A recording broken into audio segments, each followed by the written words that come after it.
What's up mga idol? So ngayon, panibagong tatuan ulit tayo mga idols, no? So ngayon, kung nakikita nyo dyan mga idol, nag-stencil tayo dyan.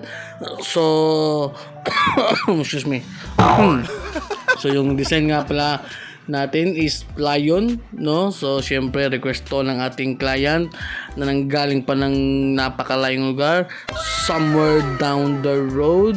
So shout out ni Boss Idol Nilski. So yun, shoutout sa'yo Idol Nilski. Siyempre shoutout din sa kanyang kapatid na si Boss Idol nakalimutan ko, basta siya yung nag-refer sa akin mga idol. Client ko din, nakalimutan ko yung ano, palagi ko na nakakalimutan mga idol. So yun, syempre basta tapusin nyo ito mga idol. Titingnan natin kung makakaya ba niya yung ano, yung half sleeve, no? Kasi ano to mga idol, first time din to ni Idol Neil. So yun, basta abangan yung mga idol. Syempre shoutout pa din sa ating sponsor Big Waps Cartridges at saka sa Bronze mga idol. At hindi mawawala yung ating mga pa-shoutout mga idol. So unahin na natin dito si Boss Idol J Montesilio. Wash up Boss Idol, shout out naman dyan. Shout out na kita idol J Montesilio.